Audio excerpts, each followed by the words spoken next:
Hello everyone, Ray here. It's the middle of September and I'm going to give you a little garden update. And I'm going to start over here with two cuttings that I took from my herbs. I have a basil cutting and a rosemary cutting. And both of these I just put in a glass of water and they started to grow roots over a couple weeks. The basil grew a little bit quicker than the rosemary. And once the roots started to fill in, I planted them out and they're doing pretty well. So I'm not sure if I'm going to end up planting these or bringing them indoors when it gets cold. But I have a couple other ideas in mind. I mean, we're starting to get into the cooler weather. Mornings are cooler now. And I have a couple projects that I would like to put together, namely building a really cheap DIY greenhouse over one of the beds so I can grow a little bit later into the fall season and earlier in the spring season. But let's go over to the beds now and we'll take a look at everything else. So here's the mint plant. I started to cut off the seed heads on these and it did bush out a little, but a lot of these leaves are yellowing and I haven't been using this all that much, so I think I may just let this go or cut it before it really goes to seed, because I'm probably going to end up composting it, and I know that mint tends to spread if the seeds don't get killed in the compost, so I don't want that to happen. And the same thing with the basil. I've been trimming this back, but there's been really no rain over the past 2 weeks, so these plants have really dried out if I wasn't out here watering them every day or every other day, which I haven't been on certain days. But what I did the other day was I actually harvested a bunch of the seed heads again. I just trimmed it, but I took them inside and I microwaved the basil. I let it dry out for maybe 4 or 5 hours just with paper towels, and then microwaved it on a ceramic plate for about 1.5 minutes to 2 minutes. And that dried it out pretty well, and I'm storing that in the freezer, so I'm gonna see how well that stays over the next 3 or 4 months and what that flavor is like compared to fresh basil. I'm sure it won't be the same, but as long as I can use it instead of composting all of it, then that'll be good. And the same thing over here with the purple basil. I may try and do the same thing with that and get another mason jar with dried purple basil. But you can see that this plant, it looks okay at the top, but once you get in here, there's just a lot of stems. There's just a lot of bare stems in here. So, when I trim off the seed heads, the plant really does thin out a lot.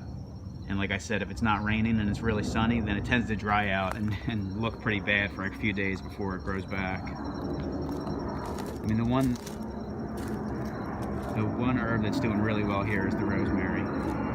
This continues to grow, continues to bush out, and I'm probably going to end up harvesting a lot of this and maybe try and create 4 or 5 separate plants like I did with the other trimming that I showed you at the beginning of the video.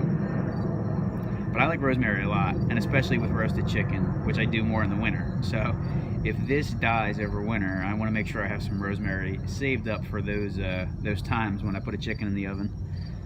And like the rosemary, the other herb that's doing really well is the thyme. So this continues to grow. I thought it was going to seed because I saw some flowers emerging on some of these. Right now, it's still bushing out.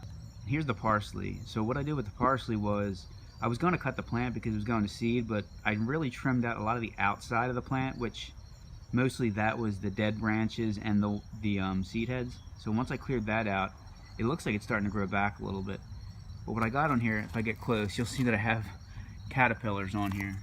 I did a little bit of research and it turns out that this worm is going to turn into the state butterfly of New Jersey, which I believe is the black swallowtail. So I decided to just let these go instead of taking them off and killing them.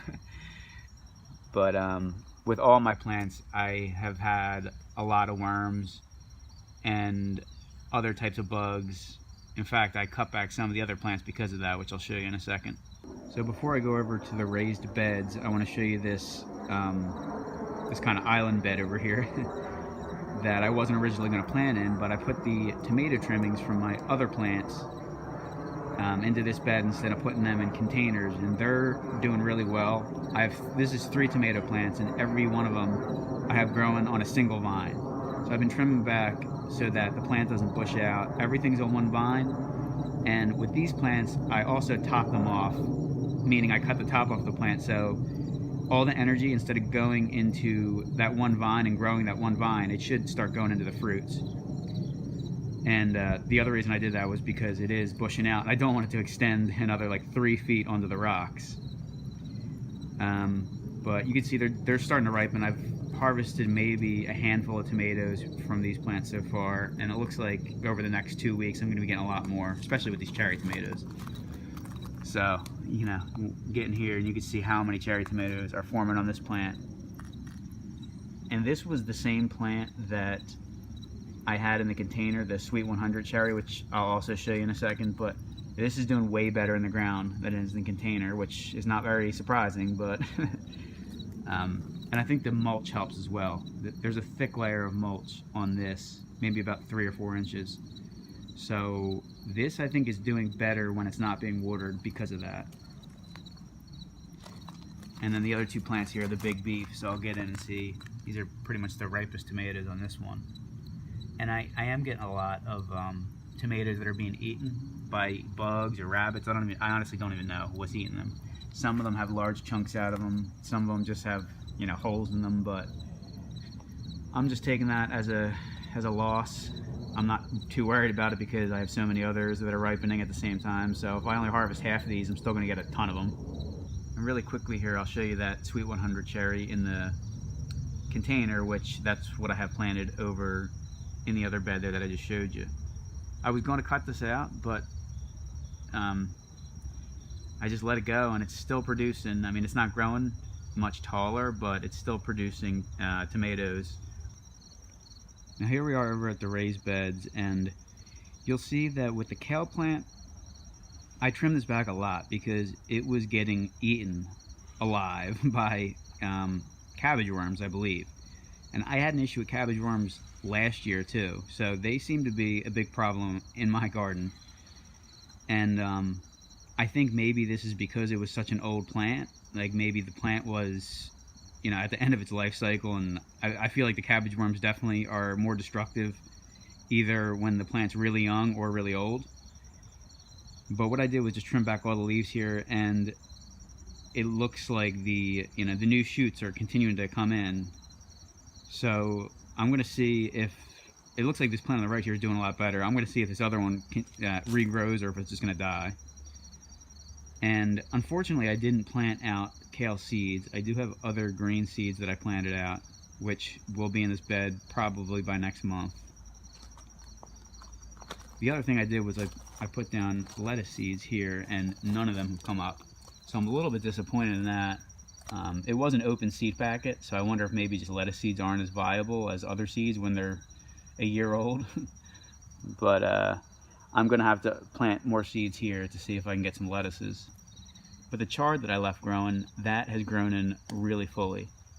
These were just really small chard plants that were being shaded out by the bigger ones, and when I cut the bigger ones out, they grew into full-size plants. So that's pretty cool. And over here you got the tomato plants. This is my cherry tomato, which, kind of like the basil, the inner stems are pretty bare, but a lot is growing, and this is actually flopped over the cage, growing down here, and this is where I'm getting a lot of my tomatoes now, in this group of vines. And this is kind of overtaking the bell pepper plant, which I don't even know if there's any peppers on this. I picked 1 or 2 the other day. Yeah, you can barely even see the pepper plant here. You can see the leaves, but it's pretty much being overtaken by the tomato plants on each side. And there's some of the cherry tomatoes. And if I pull back here, you'll see the big beef tomato, which is on the stake.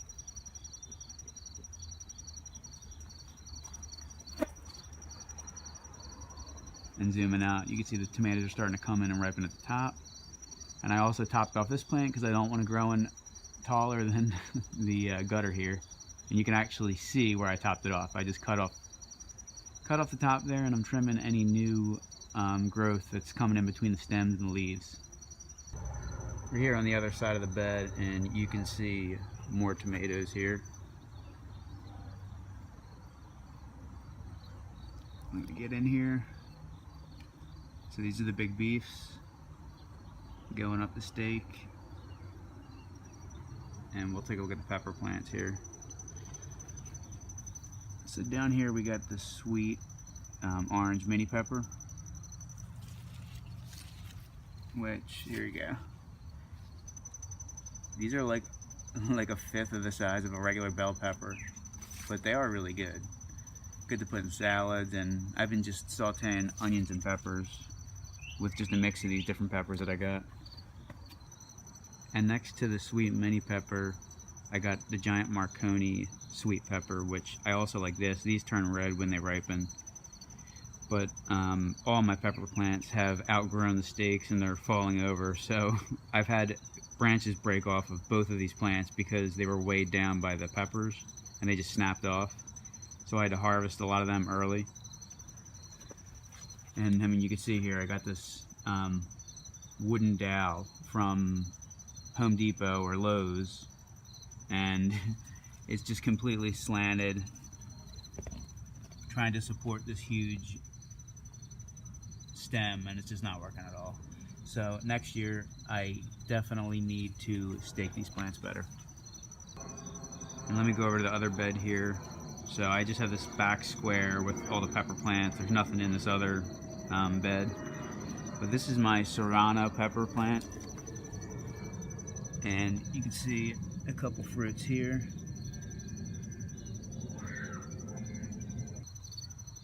Kind of see a spider web right across here, but there's also a few other ripe peppers on here. Here's one of them. If I can get in there. So I'm letting all of these ripen before I pick them, just because there's so many of them on the plant. I don't need to pick them early. This is the habanero plant, and this one is really bushing out. I mean, it's taken up almost like a quarter to a third of this bed. And this has also produced a lot of peppers. I've probably gotten over, I would say, 50 to 75 peppers on this plant already, and I'm probably gonna get another, 20 to 30, if not more, over the next couple of weeks. Here's another one. So I haven't harvested these in probably about 4 or 5 days, and I'll likely do this tomorrow. Now here's the funniest plant. It's my Poblano plant, which this one started off as the smallest plant, and now it has grown to this biggest one, and I had it strung to the fence post here to try and hold it up, but it grew too tall and flopped over. Like the other ones, I've had a few branches snap off, but I'm just letting this grow like this, just flop to the side, because I don't know what else to do. So once again, I will be staking these much better next year. The one thing with the Poblano plant is that a lot of these peppers have started to rot at the bottom as they ripen, and you'll see here what I mean. So like, I would say about 75% of these peppers have done this. And I've only been able to harvest like literally a handful from this plant, even though there's a lot on here. So I'm gonna let them all ripen, and we're gonna see how many we get and how many I have to throw away, because it's like starting to rot. Which I don't even know what this is. I probably could just cut it off and use the rest of the pepper, but I have enough peppers that I'm not too concerned about it. You can see here what I planted out for the fall. I have a bunch of trays here. I got one of spinach, cilantro, broccoli, and the one where the stick is facing backwards is arugula. So I have the spinach and the arugula. There's 6 in the arugula. There's 5 little starters here in the spinach, because that back right one, there's nothing in there. That one died.